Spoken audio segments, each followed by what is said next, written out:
It's been a few days since you left the village, hoping to find your way back to the main road to Port Koll. You decided to take what appeared to be the route northwards out of the location, and have realized it was a mistake to have travelled without any guidance. Without any visible or familiar landmarks to guide you, it is clear that you have become lost. Trying to retrace your steps in the hopes that you will find the correct route back to the village to seek help once more, you quickly realize that the sands of the desert are constantly shifting, and you can no longer see your former path. With panic setting in, you believe that you might be walking in a circle. The sun is climbing higher in the sky, and unfortunately for you, it soon transpires that you are heading deeper into the desert. Without water or a compass, your life will end in only a few days. As it starts to grow dark, you find yourself approaching a large rocky outcrop. Realizing there might be water nearby, you decide to chance it and move closer. It's then you spy a cave. Realizing it equals shelter, you begin to find yourself drawn towards it without question. From within you hear music being played, a beat of an indescribable rhythm. It has you intrigued, so without a thought for your own safety you enter the cave and move deep inside. You reach a large chamber where there is a fire burning in the center.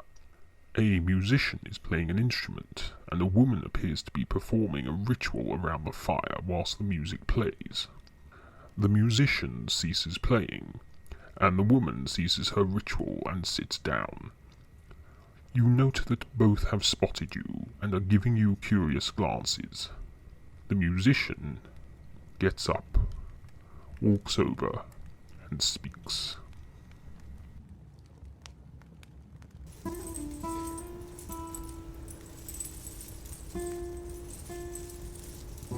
Let's see here.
So, who is it that disturbs us on this cold desert night? Might I inquire who you are? Huh. Well, it certainly isn't the name that I would have chosen for you, but if that is your name, allow me to introduce myself. My name is Aya. How dare you? I am not a dancer. Why do people always assume that? It's the outfit, isn't it? Gives the wrong impression. I told them back at the academy. I told them. These outfits were a terrible idea.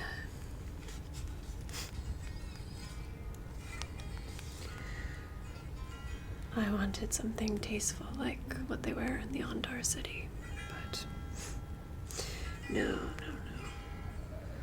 On pain of death, Alina was forced by the governor into saying that we had to wear these stupid costumes. to fit in with the main performers.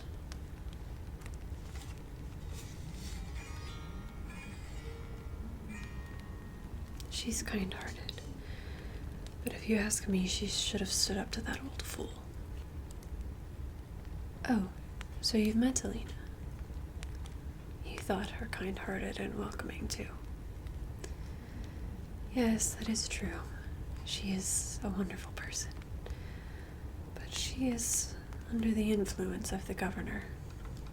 He may be Ondarian, but he has abilities that you may only find here in the Desert Realm.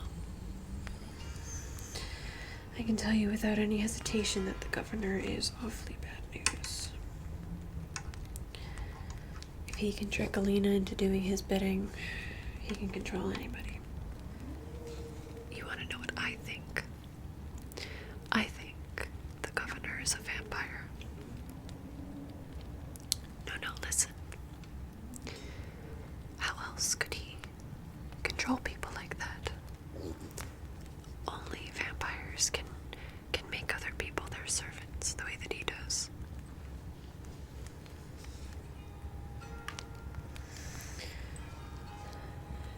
The big problem for us, though not for her, is that she's not only a musician, but a dancer.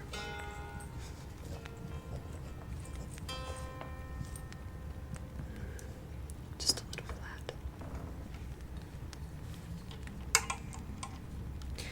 She has the best of both worlds, which makes it easier to survive in the Desert Realm than it is for someone in my position, but sadly she fell for the governor's charms. It was at his personal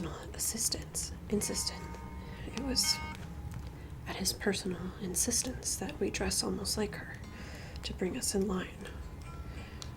He made her refer to it as the uniform.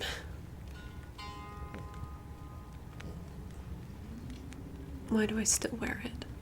Why don't I change it? Easier said than done, I'm afraid. Unfortunately, that idiot of a governor got in with Alina before he met his wife, you know, Alicia.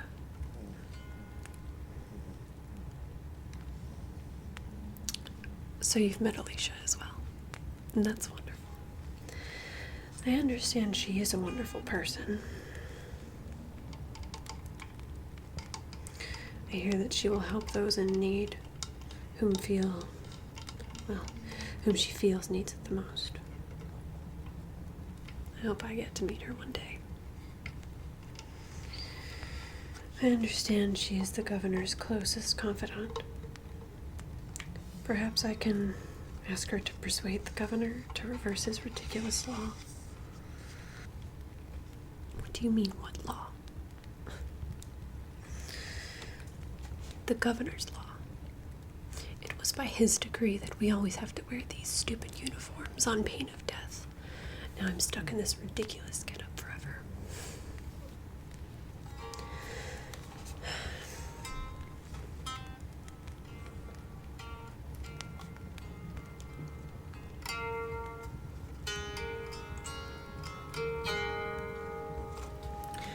I'm certain he did it just to humiliate us. Now we'll always be compared to the dancers, like Shay and Alina. You won't believe the amount of trouble it's caused. Well, it won't be for long. Once I get across the borders, I'm free to do whatever I want. The laws won't apply there. I can finally wear something different. Also, even if I return to the Desert Realm, by then I'll be an Ondarian citizen. So I'll be exempt from the rules that fool of a governor has in place.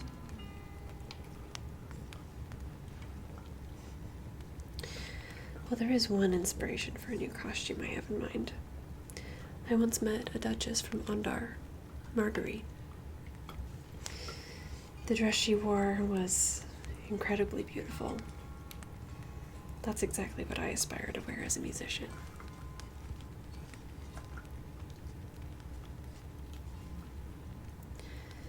Well, I know I'm not a duchess. Thank you. Yet if I could wear something as elegant as I saw her wearing when I met her, I think people would take much more notice of me, and I'd finally be taken seriously.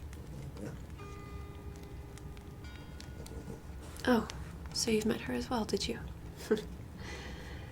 Then I bet you appreciate her attire as much as I do. You didn't pay much attention to it. Oh, that's right. You don't have an eye for detail or artistic skill, do you? Yes, well, the less said about it, the better, I'm sure. But you're here now. And perhaps you can help us. You see, myself and my friend here, we need something from you. You see, we've become caught up in a rather difficult predicament that we need to get out of, and, well, the two of us have been working together to fulfill the arrangement we have made with our employer. You see, I am, of course, no ordinary musician. When I was young, I tapped into abilities that I never knew I was born with. I joined the academy, and when I realized that music enchanted my abilities, I learned to play instruments, and most importantly to me, I learned to sing. And it's just a shame that my talents are nowhere near appreciated by the audience I have helped to entertain. For them, it's all about the dance, never the music. If they really paid attention, they would realize that it's the music that keeps everything together.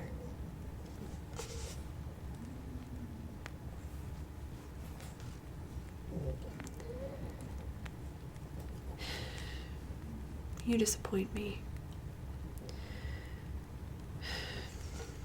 Don't you realize it's the musicians that are the keystone to everything? The keystone to all cultures. We create the moods, the atmospheres, the energy that flows through a room. Don't you feel it when you listen? Do you ever stop to listen? We can create anticipation, sorrow, joy, all just by changing the tone of our instruments. We can create peace. We can make your heart pound in your chest with exhilaration if you just stop to listen.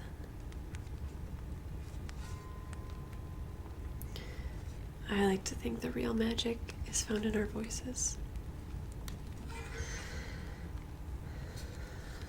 That becomes our true ability. With the power of my voice alone, I can create a sense of well-being, a sense of peace. Some have described it as being a warm, fuzzy glow inside of them. I can create a sense of relaxation, although not just with my voice. I have my lyre, and that helps too.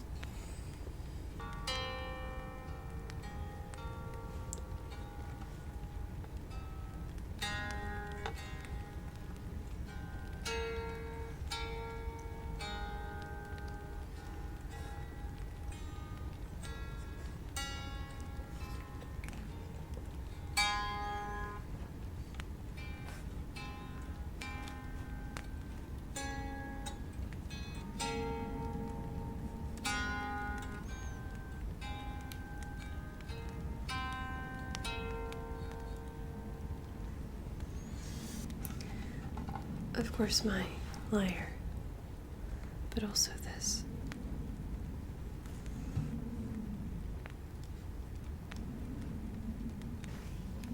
This is very special to me. It was given to me by my mother when I joined the academy. There's an extra piece to music, more than tone, we're hitting the right notes. There's tempo. This pendant was imbued with magic to complement my own.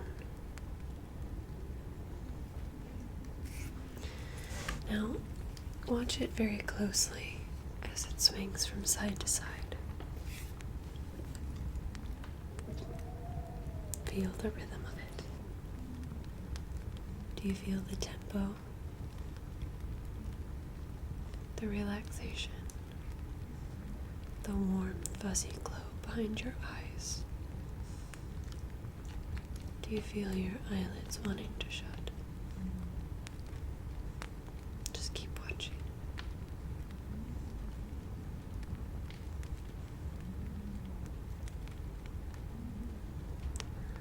I cannot sleep, my mind's aflight, and yet your limbs seem made of lead.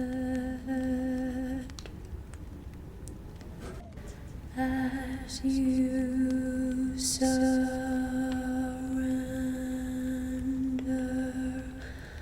unto sleep, where clouds of dream give second sight, what dreams may come both dark and deep, as you surrender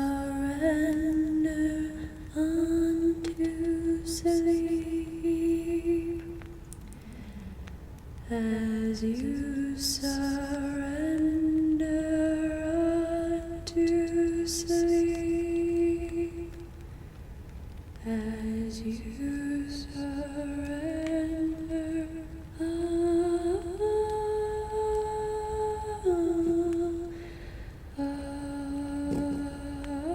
unto sleep.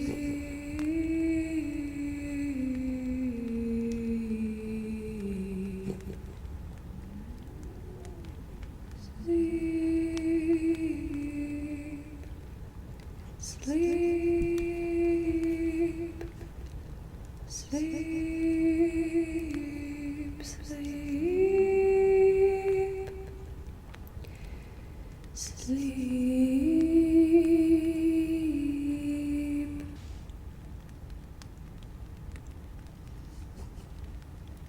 That should be just what I need. There. You are under my spell of hypnosis now. It will be a lot easier for my friend to carry out her work. They're under. You can talk to them now. I've done my part. Hopefully we can put an end to this once and for all. Thank you, Aya. So, you got lost in the desert, and you found your way into our little home away from home. How unfortunate for you. It seems to me you have questions. I will answer them in due course. I can read your thoughts, after all. I see you're trying to figure out who I am. You will know me in due time. For I am more powerful than anybody you have crossed paths with, or will cross paths with. I also sense you've crossed paths with Sophia, the dark hypnotist, as some call her. It's impressive. I have never actually met her myself, but I hear that she is an equal to my own skills and abilities. Though I am no hypnotist, I do not revel in party games or parlor tricks. My name is Charisse. I am a sorceress. My control of magic is beyond anything that your tiny little mind could ever begin to comprehend. Aya is my student. She is learning all she knows from me because the academy refuses to allow her to study to increase the potential she harbors within. They are fools. Not only do they ignore her great potential as a musician, but also as a wielder of magic. We met many moons ago. We were working as spies for the peacekeepers. We both held positions working undercover as harem wives. Aya was given much more privilege than I, due to her ability to play musical instruments. Anyway, Aya was of course the professional musician they sent for, as they felt they could trust her. We were employed to spy upon a powerful warlock who had plagued the desert realm for decades. Though he spent years at a time dormant, his influence could be felt from the borders with the monarchy, to the furthest edge of the land, to the far east, where it meets the Forbidden Realm. Some believed that he was the tyrant king reborn, but both Aya and I realized he was nowhere near as powerful, and he had one major weakness. No, I will not tell you what that weakness was. All I will tell you is that it was most easy to manipulate him into revealing it, and it made our job much easier. You, however, have overstepped the mark with that question. Before I continue with the ritual, I will tell you of the events that took place after we completed the mission. Well, it was afterwards that our bond started to grow. I sensed a great power in Aya, and knew that she had already tapped into some of her abilities. As a sorceress, I felt it my responsibility to help her grow and adapt. It was a few months ago that our bond became so much more when we discovered a box. It was upon opening this box that we discovered a scroll. I foolishly opened it and read it. Before us stood an entity that demanded we capture souls for its eventual release. If we did not follow its instruction, we would die. It told us we had to capture 50 souls in total. So far, we have completed 49 enchantments. You will be the last. You are the ticket to freedom that myself and I desperately yearn for. I am sorry, my friend, but our freedom is at stake. I have the crystal ready and waiting to collect your soul. Don't worry, this won't hurt at all. You probably won't feel a thing as we progress. Now hold still.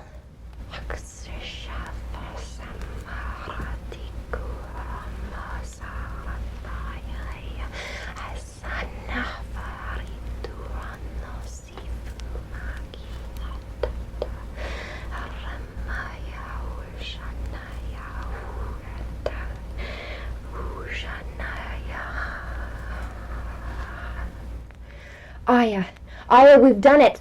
Our 50th and final soul is entrapped. I hope he holds up his end of the bargain. Quickly, pass me the box. Thank you. All right. Placing the trapped soul in the box.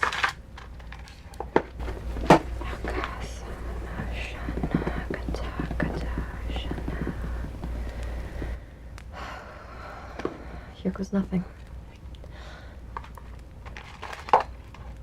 The new scroll. Let me open it and read it. It reads that we have achieved our goal and that he will hold up his end of the bargain. We are both free to go wherever we please. Let us pack up our things and leave this place. Oh, and I wouldn't worry about our friend here. Apparently, somebody is on the way to collect their lifeless body. So, you have fallen victim to the power of the soul trap. Aya and Charisse the sorceress are free from their curse and can return to the world to pursue their dreams. It seems all is lost. Your soul is now trapped. Because of this, you find yourself awakening in a mysterious place. Something does not seem right at all. It seems you have been brought into a dream world, a state of limbo, a place that clearly separates life and death. Now it seems dark, pitch black in fact, yet you know you are somewhere. Suddenly colours start swirling and spinning before your very eyes. Yes, for certain you are in a dream-like state. But how to get out of it is the big problem. However, it seems your problems are about to get even worse, because you seem to hear in the distance an awfully familiar and terrible voice. Well, my friend, it seems our paths continue to cross. How unfortunate for you. But with your soul trapped in the dream realm, your body is ripe for the picking. He said that he would have you for his vessel upon his return, and so he shall. The Tyrant King is returning, and you, my friend, have just made yourself available as his accommodation.